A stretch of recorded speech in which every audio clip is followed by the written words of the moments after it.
Welcome back to the channel. Today we are going to get into the pavers that are going to line the back of this retaining wall. Use a new trailer of ours, a new dump trailer, and then also add all the loam necessary to get our grass ready and set up. So in this episode, we're going to start closing out this front end, everything completed. Stick with us.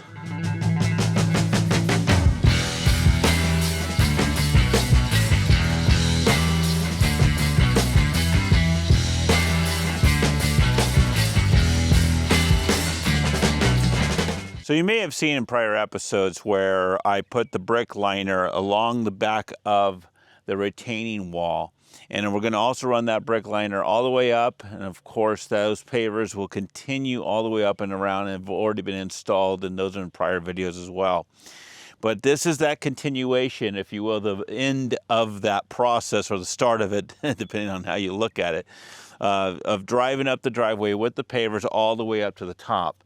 So I basically have this turn here, and from that point all the way up about 200 feet, and then I run into the pavers that have already been completed on the top side. So that'll be a part of the projects this summer.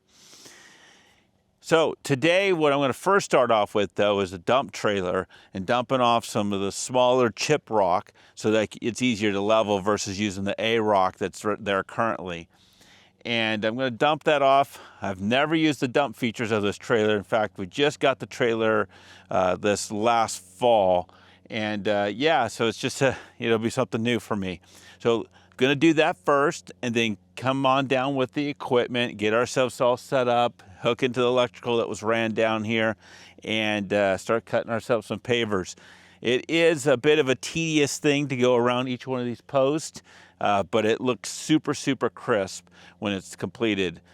So with that, let's get into the action and go get the new trailer.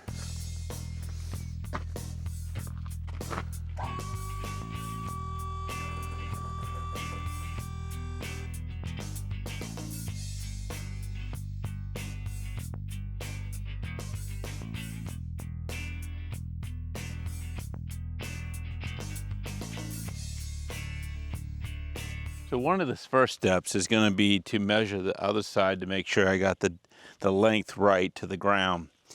One of the things I've done as a mistake in the past is put too much rock in, and I want to make sure to avoid that. It's a lot of burden to take it back out. So I'm going to go ahead and get a quick measurement on the other side and start measuring these things out, put a little mark on the bottom and make sure that I'm hitting that correctly.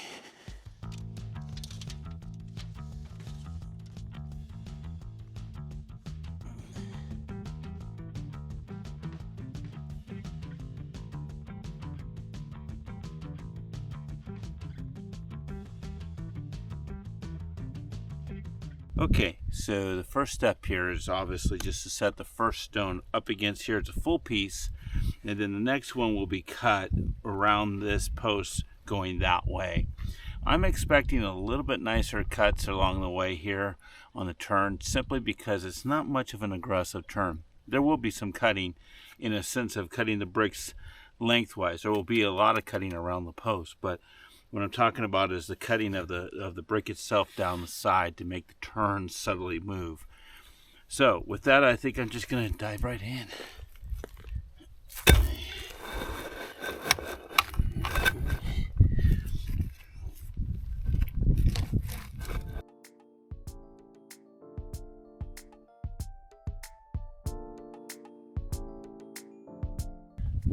So I give it a little mark on both sides so that I can go ahead and start the box. Now this is a full piece, so it's going to be a nice easy cut to square that out. Now I say that to you, but getting to the back of that cut is quite the art with the tools. So you got to do a lot of using the kerf of the saw to clean up the back side of it, and then you have to come back and hit the top with the hand tool, hand grinder that is.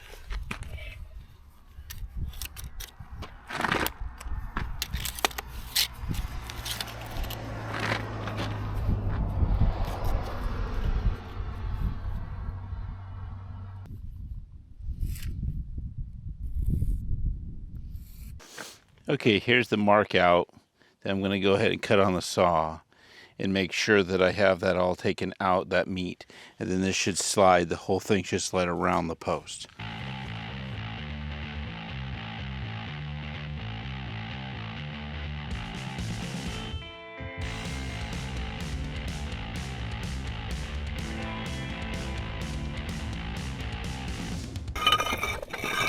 So this is the piece that I was talking about that has to use the kerf of the saw, and I've got to angle it up to cut it, and it's not overly fun.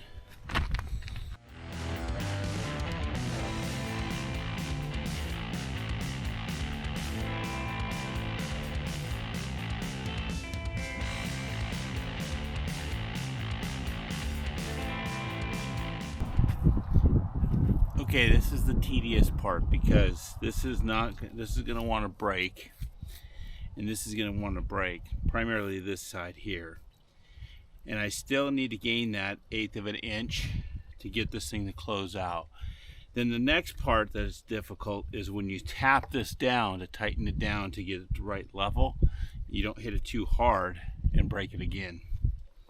A little bit more work.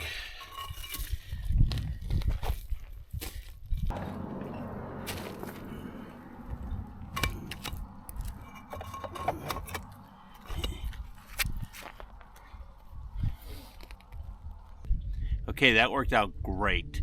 So now I've got this thing set up against this, and now we go. It takes a little time. I mean, this brick here is going to cost me the next 6 combined.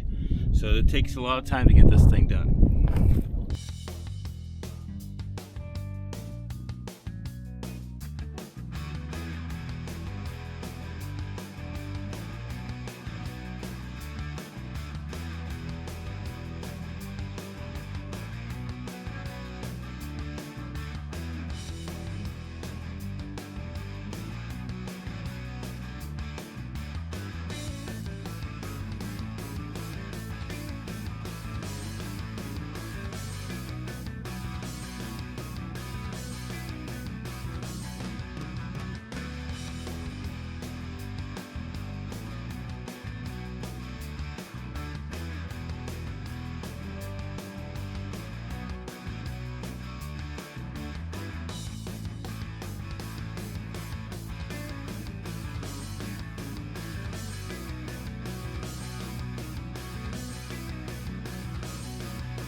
So I got out here early today to get the loam spread. I've got to go pick up another yard, I think over here. Don't need the middle, it's done. I think all I need to do is get up against that brick line all the way across and fill that in. I think we'll be completed on this side.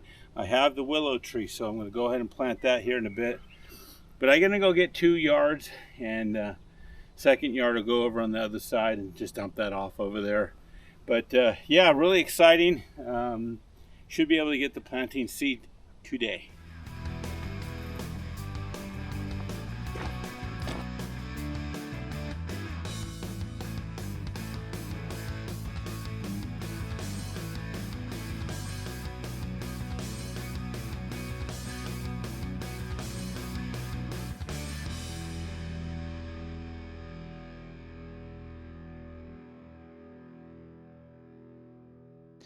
Okay, the weather has turned decidedly worse. You know, it's misting right now. It was full on raining a little while ago. It's making kind of a muddy mess, but I'd like to still get a hold of this willow and put it in the ground. So today I'm going to use a little geometry, a little 10th grade geometry to figure out where I need to place my tree.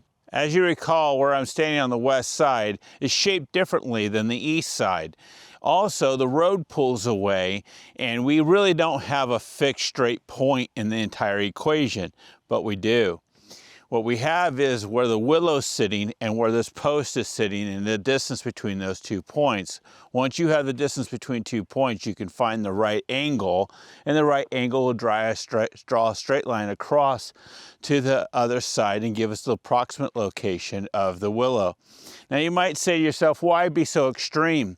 And I may well end up having to make a decision afterwards, just plop the damn thing in the center of it and be done. But I wanted to see how this would work out because I'd like to create a straight line across for the 2 willows. So I was trying to see if I could get there. If I can't, I can't. So the first step is to take a measurement from this post to that tree and see where I have for length and do Pythagorean's theorem. Pythagorean's theorem is a squared plus b squared equals c squared. C squared being the distance between these 2 points. Okay, and then obviously I'm going to find myself with the A and the B over here with these 2 lines as I've set a pin off in a straight line from the fence post. So I have all that I need to figure out where I'm going to land straight across on the driveway. So let's get to that.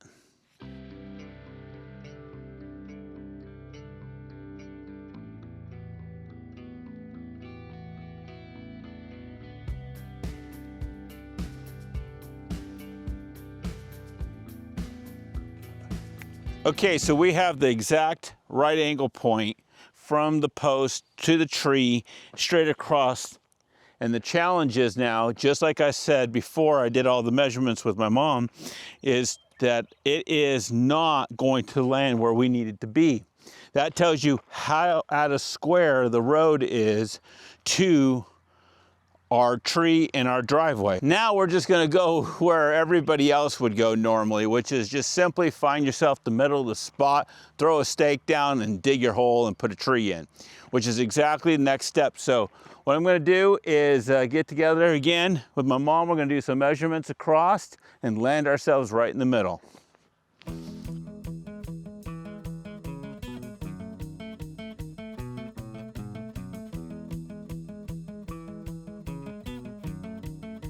So comedy be comedy, we ended up deciding that the best location for it is exactly in the middle of this grass area.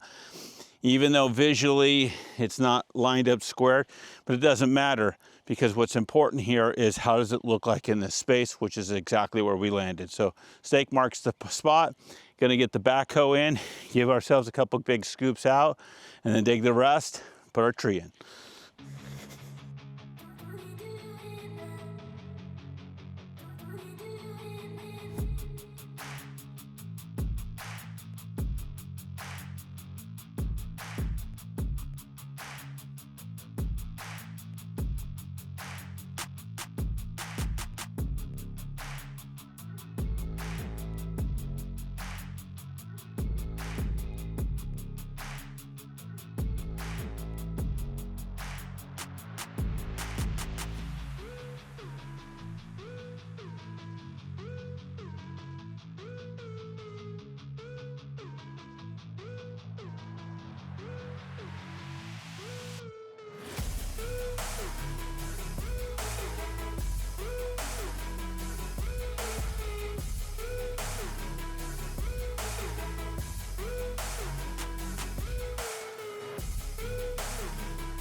So as you can see, the tree's fully in. We've got ourselves staked with 3 supports and also 3 pipes down below that go down about 18 inches so that we can fill water into the ground. I did this actually in my Australian willow down south and it worked out really nice. It drives the roots further down into the ground and of course brings water to where the roots live.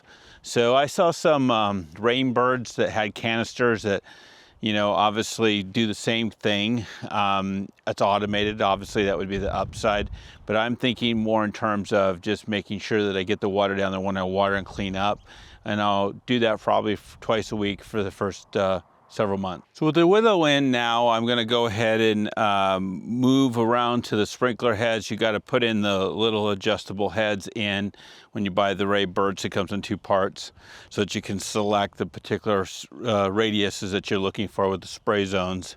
So I'm going to put those in, then rake this out a second time. I've got it generically leveled out, and I'm going to rake it out and get ready to go for some seed. It's quite exciting. Hopefully get the seed bed in today, and then come back and finish off the dirt and the seeding of the other side. And yeah, so anyway, keep going here, and here we go.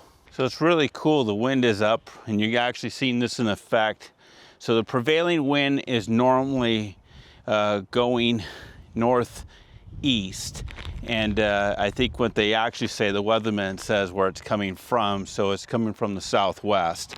But so yeah, it's generally so you always put your primary support in the direction of, and then these just in case, of course, the wind goes the other way.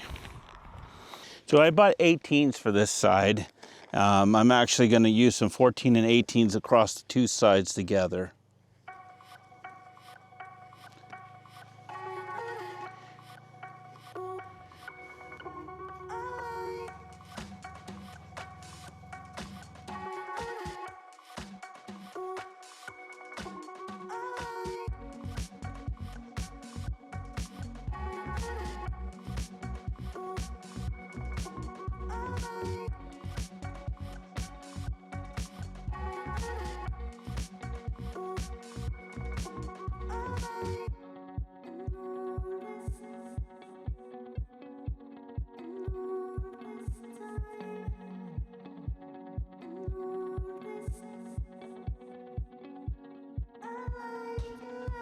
Okay, I have all the heads in and also raked out, pretty well leveled. Might be a little bit low here or there, but I don't think too bad, because I do want the water to find its way to the drain if necessary. So I think we're all good here. You know, I'm gonna go ahead and test the irrigation line, make sure we got everything going, because I do have to adjust the heads, and then come on down and put some seed in.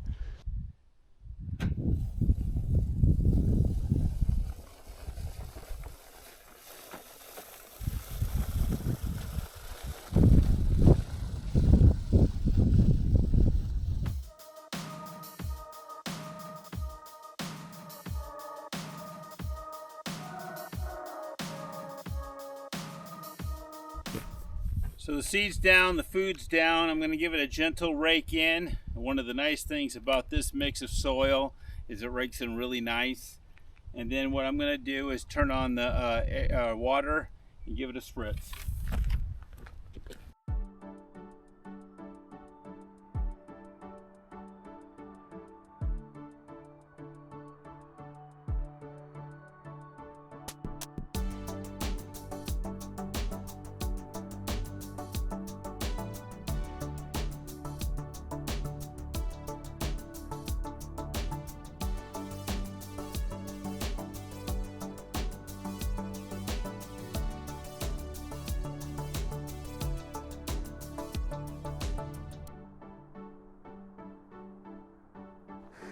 So I've come to the end of this video, and this is the culmination of 6 years. It just went through my brain as I was watering in the seed, that how much effort had gone into this one moment right here of planting the grass and putting in the willow behind me.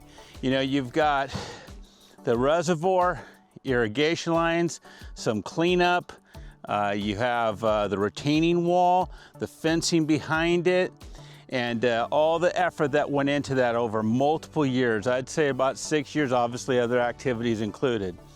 But overall, just a terrific way to finish off the front end of this property. Now, I still have rails to put up for that fence, as you can see, some caps and things of that nature, but I feel like we're getting really, really close. Throw some paint on it, look great. So with that, I'm gonna go ahead and wrap up the end of this video, and thank you for staying to the end, and talk to you soon.